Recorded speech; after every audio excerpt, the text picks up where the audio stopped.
Avec des designs qui étincellent, Renault avance. Bonjour à tous, j'espère que vous allez bien. Bon, actuellement c'est la fin d'année. Je vais revenir rapidement sur Renault, mais plus par rapport à la nouvelle Renault 5. Alors déjà, on va commencer déjà par l'action Renault qui cote en bourse. Cette année a été une très bonne année pour Renault. Elle a gagné 26% sur un an, donc beaucoup mieux que le CAC 40. Elle a surperformé. Il faut savoir que c'est vraiment parti Renault au moment où ils ont annoncé qu'ils ne feraient pas de spin-off avec Ampère. Vous savez que, je rappelle ce que c'est qu'un spin-off, c'est quand la société se divise en deux. Ce qu'a fait Vivendi dernièrement. Et à une époque, en fait, ils devaient créer Ampère. Donc il devait toujours avoir Renault qui devait s'appeler Horse, et qui était le thermique. Et l'électrique, c'était Ampère. Finalement, ils ont annulé cette introduction en bourse, et du coup c'est à partir de ce moment là en fait que c'est vraiment parti chez Renault. Alors bien sûr il y a eu aussi tous les nouveaux modèles, le Scénic qui a été, je crois, voiture de l'année il me semble, le Scénic, et la Renault 5 aussi qui a été aussi une belle voiture qui, j'ai remarqué, beaucoup de gens veulent l'acheter, cette Renault 5. Alors attention, c'est pour ça que je fais la vidéo, étant utilisateur en fait d'un véhicule Renault en électrique qui est la Mégane E-Tech. Et c'est vrai que Renault, c'est un peu le problème, je trouve, c'est que niveau de l'autonomie, c'est pas trop ça. Et surtout en hiver, c'est assez impressionnant. C'est pour ça que si vous êtes intéressé par la Renault 5, allez la tester là actuellement. Parce que vous allez voir que ce qui est annoncé, c'est pas la réalité. C'est-à-dire que niveau de la batterie, moi je vois la Mégane, c'est une batterie qui a 60 kW.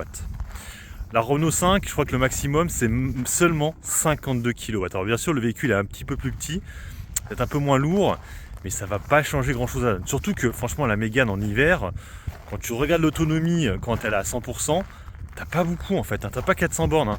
Là je vous mets la capture d'écran, je vous fais un visuel, ça c'est la Mégane. Et là je vois 97%, un truc comme ça, mais on est seulement à 260 km, donc c'est pas beaucoup. C'est pas beaucoup.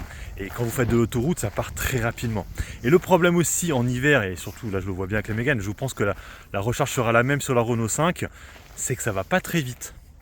C'est vrai que moi je fais beaucoup de voyages avec, et à chaque fois, en été ça va, c'est assez rapide, il n'y a pas de souci. Bon déjà tu as beaucoup plus d'autonomie en été qu'en hiver, c'est clair, tu es quasiment à plus de 400 bornes en été et tu es là à 260. Par contre, au niveau de la recharge c'est pareil, c'est assez long. C'est quasiment 1 heure pour la recharger quand tu es à 20%, pour la refaire revenir à peu près à 90%. Et du coup, et on voit que elle reste pas sur la durée. Je parle au niveau de la recharge, de la puissance. Et je pense qu'il y aura le même problème sur la Renault 5, et c'est ce que je vois sur beaucoup de vidéos. Pas mal de gens se plaignent de l'autonomie. Et faites attention, pour ceux qui habitent par exemple en immeuble, des choses comme ça, ça peut vite être un cauchemar. C'est-à-dire que ce qui va se passer, c'est que vous habitez en immeuble, vous n'avez pas de borne à côté de chez vous. Qu'est-ce qu'il faut que vous fassiez ? Vous alliez au magasin, dans les magasins pour recharger. Imaginez qu'un jour, là, après le boulot, vous allez rentrer chez vous en disant je vais passer au magasin recharger le véhicule. Vous arrivez au magasin, je ne sais pas quoi, le magasin c'est l'Hyper U et tout comme ça, Auchan et compagnie. Et que là, toutes les batteries sont prises. Qu'est-ce que vous faites ? C'est prise de tête. En plus, je rappelle aussi que l'énergie est beaucoup plus chère quand tu vas sur les machines que quand tu es chez toi. Donc c'est vrai que quand vous êtes un particulier, vous habitez une maison, vous avez un garage pour recharger, la question ne se pose pas. Mais c'est vrai que si c'est pas le cas, moi je vous déconseillerais de prendre un véhicule électrique pour l'instant, parce que c'est vrai que c'est très compliqué quand même.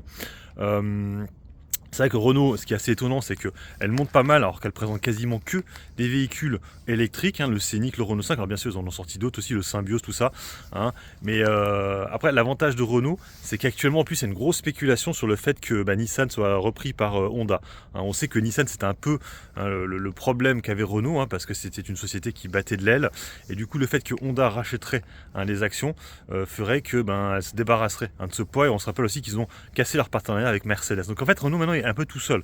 Je rappelle aussi qu'il y a aussi Dacia, le fameux Dacia Spring, qui a été parmi les plus grosses ventes les 2 dernières années, même si cette année ça a été compliqué vu que ce sont des véhicules qui sont construits en Chine, et du coup quasiment plus personne n'achète des Dacia Spring parce que trop cher, il n'y a plus la prime. Voilà, donc Renault, c'était une bonne année, mais attention, alors la Renault 5, je pense qu'elle se vendra quoi qu'il en soit, mais je pense qu'il risque d'avoir pas mal de déçus, parce que je pense que les commerciaux vont pas dire la vérité et qui vont dire vous inquiétez pas, il n'y a pas de souci, alors que si, ça peut poser problème, donc attention à ça. Allez, sur ce, moi je vous laisse, bon investissement à tous et puis bon trade, ciao.